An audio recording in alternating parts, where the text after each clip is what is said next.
जय श्री कृष्णा गाइज। नादान है वो लोग जो माँ बाप का अपमान करते हैं। माँ बाप तो वो रत्न हैं जिन्हें भगवान भी प्रणाम करते हैं। तो चलिए कहानी को शुरू करते हैं। आज की कहानी का शीर्षक है पिता का स्वाभिमान जाग उठा। प्यारे लाल जी अपनी पत्नी शीला के साथ रोज सुबह सैर करने के लिए जाते थे। शीला जी के घुटनों में कुछ दर्द रहता था, इसलिए वे अक्सर बेंच पर बैठ जाया करती थी, जबकि प्यारे लाल की सैर करते करते अपने मित्रों से मिल लेते थे। आज जब वे दोनों सैर पर गए तो उनके एक मित्र बोले, अरे प्यारे लाल जी, आप तो बड़े किस्मत वाले हैं। बेटी की शादी की जिम्मेदारी से तो पहले ही निपट चुके थे और अब तो बेटे की जिम्मेदारी से भी मुक्त हो चुके हो। गुड़गांव में अच्छी नौकरी है बेटे की, और क्या चाहिए। खुद पर रिटायर हो गए हैं, बस अब तो आराम से जिंदगी गुजारनी है। आप जब बेटे के पास गुड़गांव में जाओ तो भाभी जी के घुटने भी जरूर दिखा देना। वहां घुटने का एक बहुत अच्छा स्पेशलिस्ट है।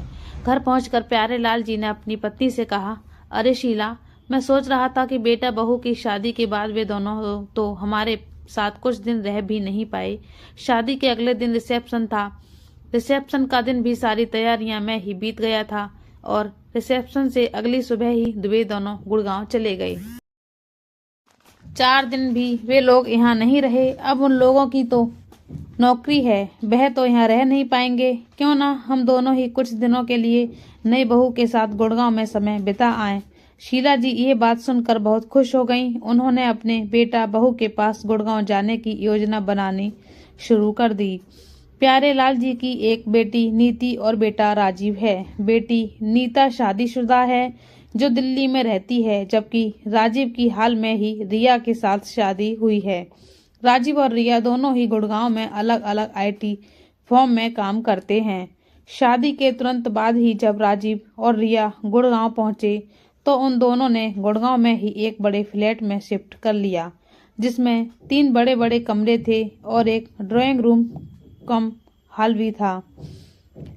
जब उन्होंने वहां शिफ्ट करने की खुशखबरी दी तो शीला जी ने अपने बेटे राजीव और बहू से कहा था कि सबसे पहले घर के मंदिर में भगवान गणेश की एक मूर्ति स्थापित करना और उनकी पूजा करना। अपनी सासू माँ की बात मानते हुए बहू ने ऐसा ही किया था और व्हाट्सएप पर लकड़ी के बने हुए मंदिर में सुंदर सिंहासन पर विराजमान भगवान गणेश की मूर्ति के साथ साथ राम दरबार की फोटो भी भेजी थी।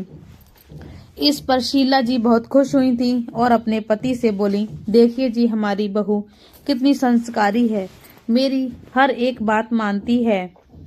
इस पर प्यारे लाल जी ने कहा, हाँ शीला, अगर माँ बाप के दिए संस्कार अच्छे हों तो बहुएं सास ससुर की बात का मान रखती हैं।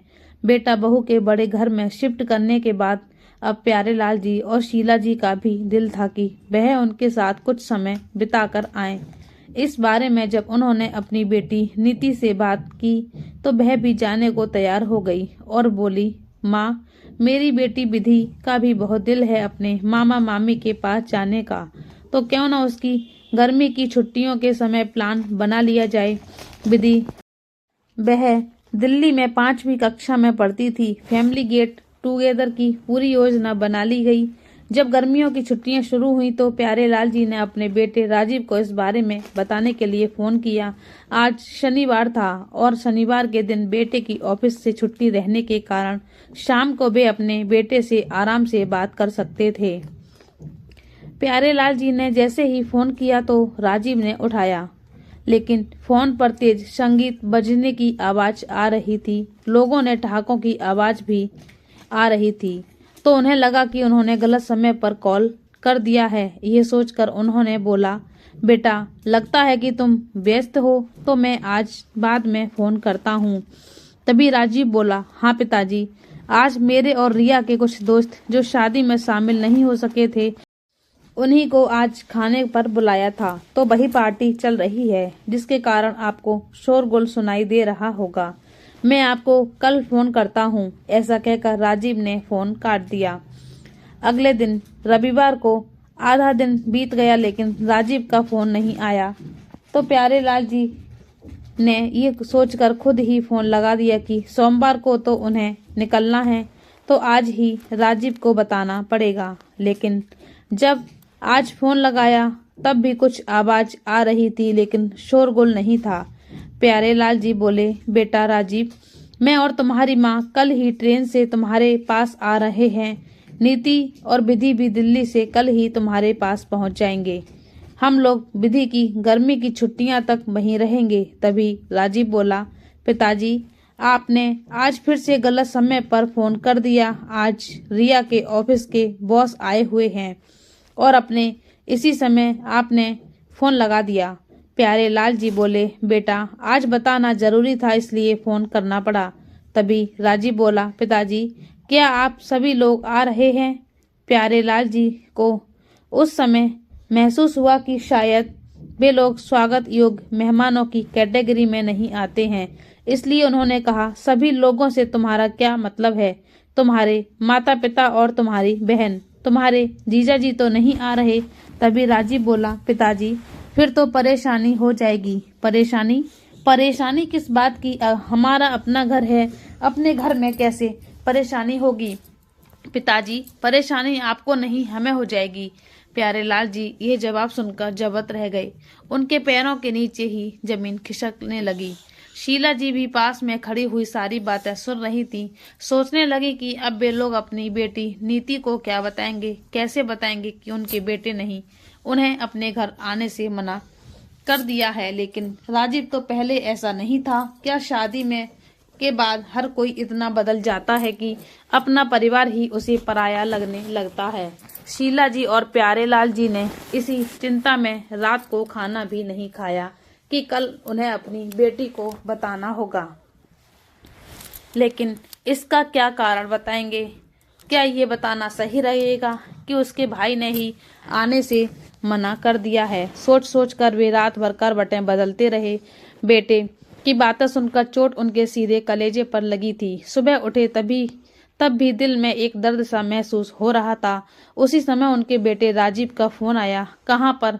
हाथों से प्यारेलाल जी ने फोन उठाया तो राजीव बोला, पिताजी, सॉरी, कल मैंने रिया से बात किए बिना ही आपसे कह दिया कि हमें परेशानी होगी।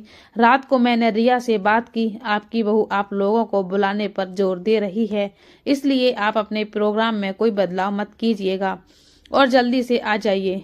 प्यारेलाल जी ये बातें सुनकर चुप ही रहे और फोन रख दिया।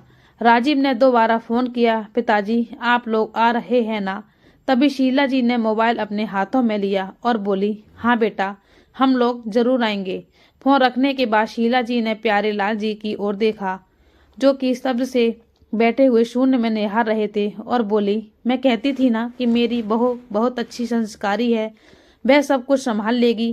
प्यारेलाल जी को अभी समझ नहीं आ रहा था कि आखिर परेशानी क्या थी, लेकिन यह जरूर समझ गए कि बच्चों को दी गई परवरिश में कोई न कोई कमी जरूर रह गई है। लेकिन फिर शीला की जिद पर वे गुड़गांव जाने की तैयारी में लग गए और अपनी बेटी नीति को फोन करके भी कार्यक्रम निश्चित कर लिया। ये सोचकर खुश थे कि चलो गुड़गांव में रहने के बहाने वे अपनी बेटी के साथ भी कुछ समय बिता लेंगे और विधि के साथ भी थोड़ी खुशियां बांटेंगे। ट्रेन अपने समय से थोड़ी देरी से चली थी, जिस कारण उन्हें पहुंचने में देरी हो गई। वे दोनों गुड़गांव पहुंचने वाले थे तो उन्होंने अपने बेटे राजीव को फोन किया। बेल जाती रही लेकिन किसी ने फोन नहीं उठाया।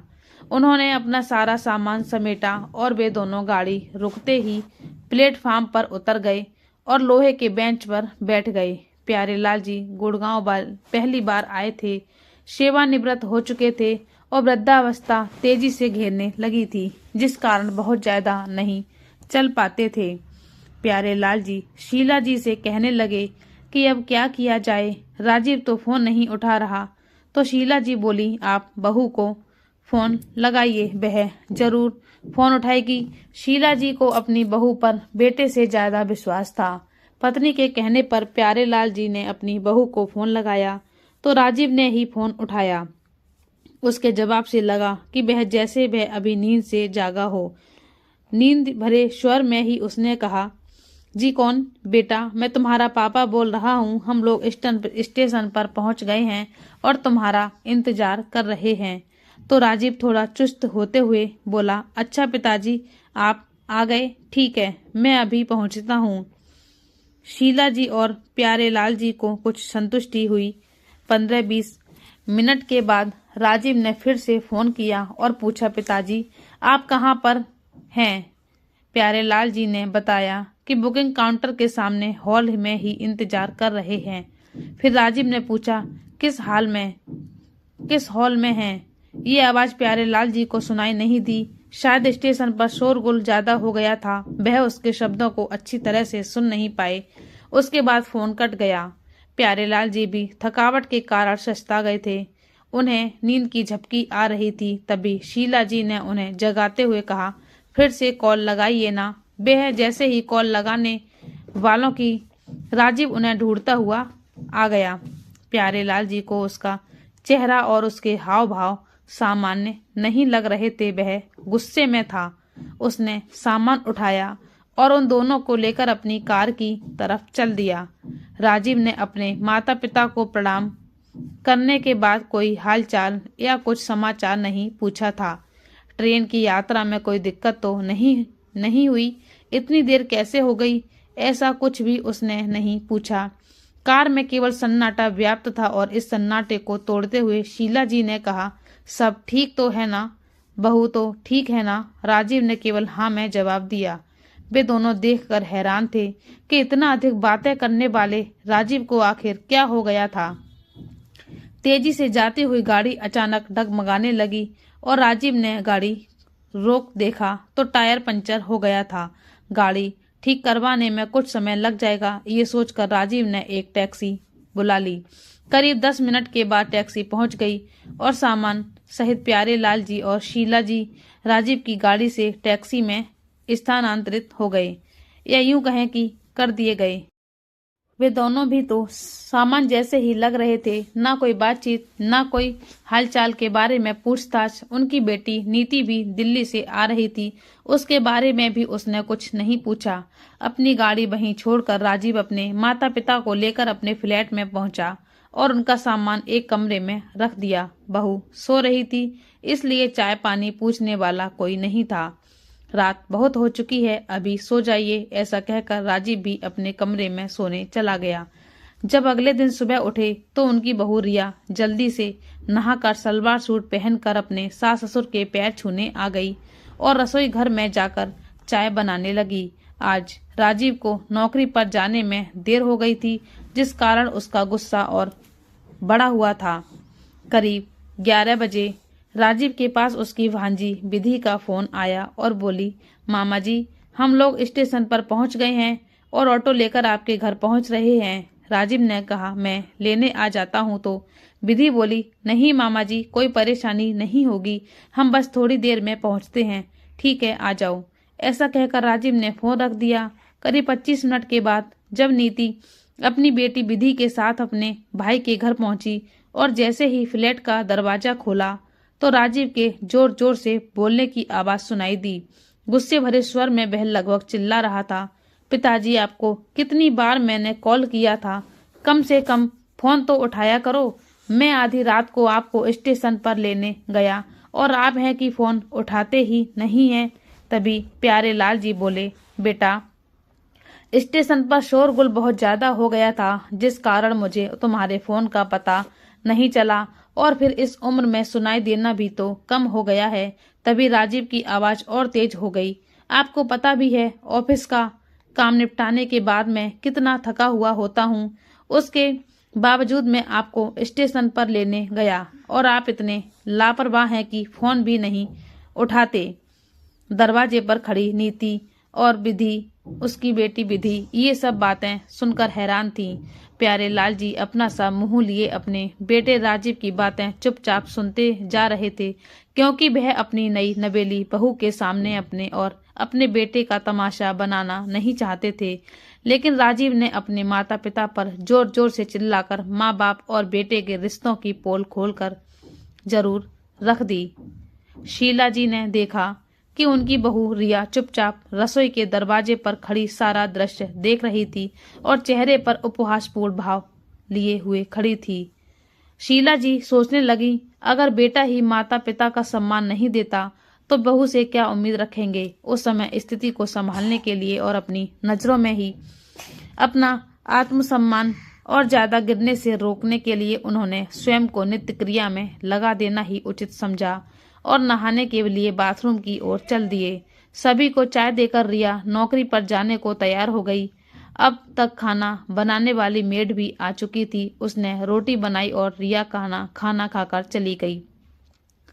किचन से नाश्ता लाकर राजीव ने उसे खाना सर्व किया था। शीला जी यह सब हैरानी से देख रही थी और सोचने लगी कि जहाँ पति पत्नी दोनों ही नौकरी करते हों तो ये सब काम दोनों को ही करने पड़ते हैं। माँ, दीदी, आप लोग खाना खा लीजिएगा। मेड को खाना बनाने के लिए रिया ने जरूरी निर्देश दे दिए हैं।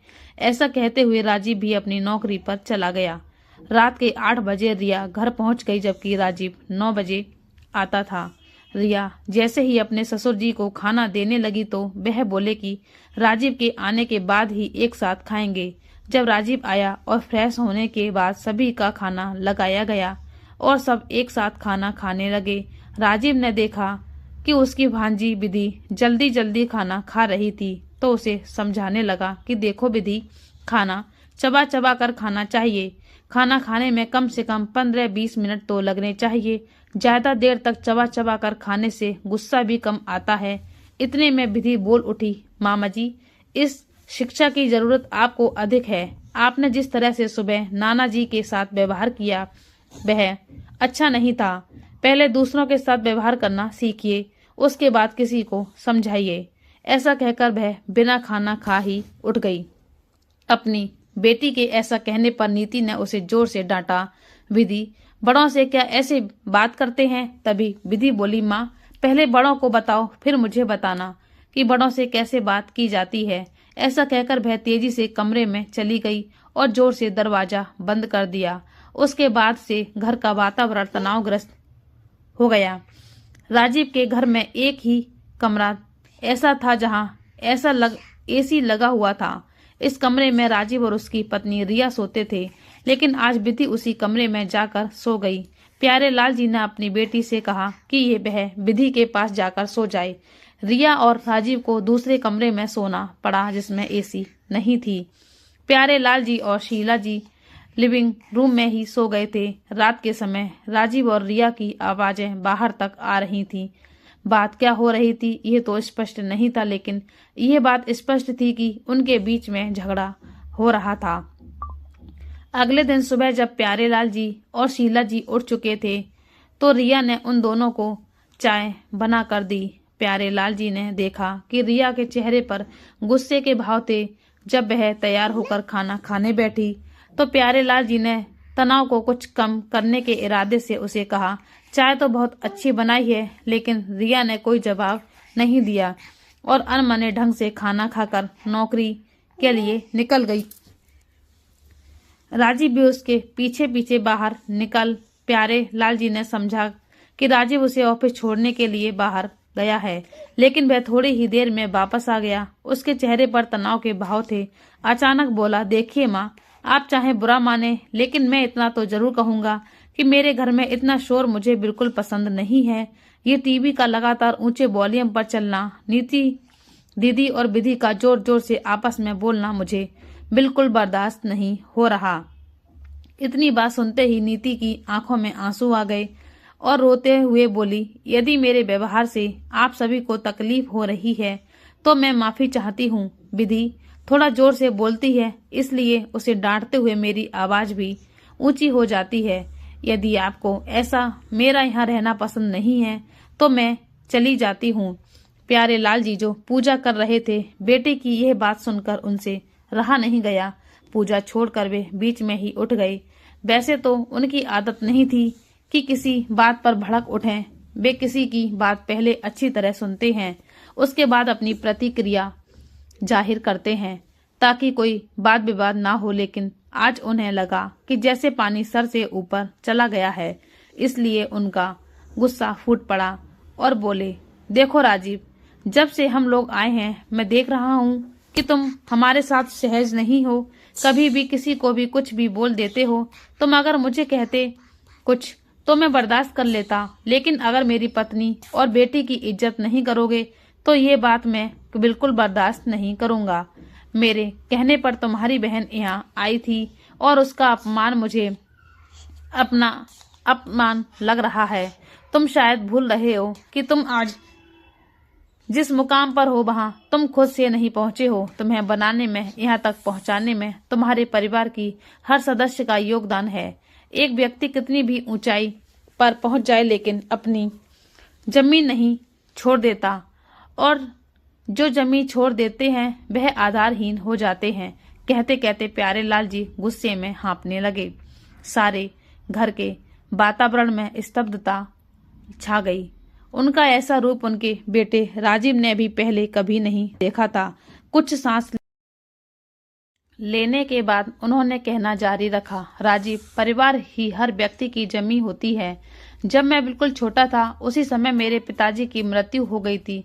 होश संभाला तो अपने बड़े भाई को ही अपने पिता के समान माना। तुम्हारी दादी के अंतिम समय तक मैंने और तुम्हारी माँ ने उनकी सेवा की। ये तो तुमने भी देखा था। तुम्हारी बुआ जी जिन्हें कैंसर हो गया था, 6 महीने तक अपने छोटे से घर में रखकर मैंने उनका इलाज करवाया, और तुम्हारी माँ ने उनकी सेवा करने में दिन रात एक कर दिया। आज जब हम लोग तुम्हारे घर केवल 10 दिन के लिए आए हैं तो वह 10 दिन भी तुम्हें भारी पड़ रहे हैं। मैं जानता हूँ कि हम लोग तुम्हें अपनी पत्नी के स्टैंडर्ड से छोटे नजर आने लगे हैं, इसलिए तुम्हारा बदल गया है। तभी राजीव गुस्से में चिल्लाता हुआ बोला, आप लोग जो भी कहें, लेकिन मुझे लगता है कि आज की स्थिति में मैं जो कुछ भी हूँ वह मेरी अपनी उपलब्धि है, और यदि आपने मुझे पाल पोस कर बड़ा किया है तो इसमें दुनिया से कोई अलग काम नहीं कर दिया, वही किया है जो सभी करते हैं। ऐसा कहकर राजीव बिना खाना खाए अपनी नौकरी पर चला गया। शीला जी चाहकर भी उसे खाना खाने के लिए नहीं कह सकी। प्यारेलाल जी इस निष्कर्ष पर नहीं पहुंच पा रहे थे कि आखिर उनके बेटे को हुआ क्या है, लेकिन आज वे अपने आप को एक अनचाहा अपरिचित अतिथि महसूस कर रहे थे। परंतु कर भी क्या सकते थे, ट्रेन की रिजर्वेशन तो 10 दिन बाद की थी। प्यारेलाल जी, उनकी पत्नी, बेटी और नीति एक तरह से अपने होठों को सी चुके थे। न कोई बातचीत, न कोई विचार विमर्श। एक दिन यूं ही बीत गया। अगले दिन शाम को रिया और राजीव दोनों एक साथ घर में प्रवेश किया। राजीव के हाथ में एक बड़ा सा डिब्बा था, साथ में एक पॉलीथीन बैग भी। आते ही उसने डब्बा और पॉलीथीन बैग एक ओर रखकर अपने जूते उतारे। डिब्बे को उसने अपनी भांजी विधि के हाथों में थमा दिया और पॉलीथीन का पैकेट अपने पिताजी के हाथों में थमाते हुए कहा, पिताजी, आज सुबह के व्यवहार के लिए मुझे माफ कर दीजिए। ऐसा कहते हुए उसने डबडबाई आंखों में थमी हुई आंसू की बूंद को पोंछते हुए अपने पिता के चरणों में अपना सिर रख कर दिया और अपने पिता का हाथ अपने हाथ में लेकर अपने सिर पर रखते हुए कहा, पिताजी, जब मैं तनाव में रहता हूँ तब आप मेरे बाल सहलाया करते थे, क्या आज मेरे बाल नहीं सहलाएंगे? इतना सुनते ही प्यारेलाल जी की आंखों में से आंसू आ गए। तभी दरवाजे की बेल बजी और रिया ने दरवाजा खोला। तभी 2 आदमी एक बड़ा सा डिब्बा लेकर अंदर आए और उसे डिब्बे को खोलने लगे। उसमें एक और एसी था। देखते ही शीला जी बोली, इसकी क्या जरूरत थी बेटा, तुमने इतने पैसे बर्बाद क्यों किया? तभी रिया बोली, माँ जी, आज का दिन बहुत स्पेशल है। आप लोग यहाँ आए तो मुझे प्रमोशन लेटर भी मिल गया। अब मेरी सैलरी 2 गुनी हो गई है। अब आप एसी वाले कमरे में ही रहेंगे। तभी राजीव बोला, पिताजी, आपने मुझे कल सुबह इतनी बातें कही, लेकिन मुझे अब वह सब कुछ अच्छा लग रहा है। लेकिन माँ, आपने मुझे क्यों नहीं डांटा? बचपन में तो मुझे झट से डांट देती थी। ये तो आपने गलत किया। फिर अपनी बहन की तरफ जाकर बोला, मेरे कहने पर केवल टेसुएं बहाने लगी। जब मैं छोटा था तो मुझे एक थप्पड़ लगा देती थी और मैं सीधे रास्ते पर आ जाता था। तुमने भी अपना व्यवहार मेरे लिए बदल लिया, कुछ भी नहीं कहा और खुद रोने लगी। यह तो पिताजी मुझे ना डांटते तो मुझे अपनी गलती का एहसास ही ना होता। ऐसा कहते हुए राजीव ने अपना सा अपने पिता के घुटनों के बीच छुपा लिया।